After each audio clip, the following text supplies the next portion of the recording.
Papež Frančišek je 17. januarja na trgu Svetega Petra spregovoril o evangelskem odlomku, ki predstavlja čudežni dogodek, ki se je zgodil v galilejski vasi Kana med svatbo, ki sta se udeležila tudi Marija in Jezus ter njegovi učenci.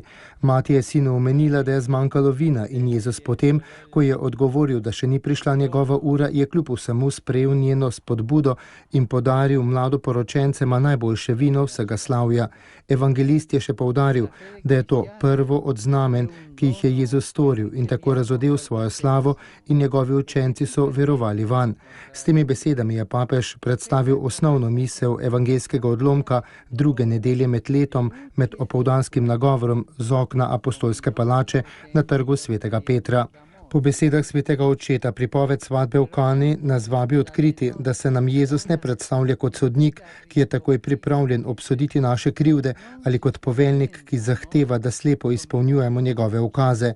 Razodeva se namreč kot zveličar človeštva, kot brat, kot starejši brat, kot očetov sin, kot tisti, ki odgovarja na pričakovanja in obljube veselja, ki jih ima v srcu vsak od nas. Torej se lahko vprašamo, a zares poznam takšnega Gospoda, ga čutim ob sebi, blizu v svojem življenju. Mu odgovarjam z valovno dolžino tiste njegove poročne ljubezni, ki jo vsak dan razodeva vsem, vsakemu človeškemu bitju. Gre namreč za to, da se spoznamo, da nas Jezus išče ter vabi narediti mu prostor v globini svojega srca.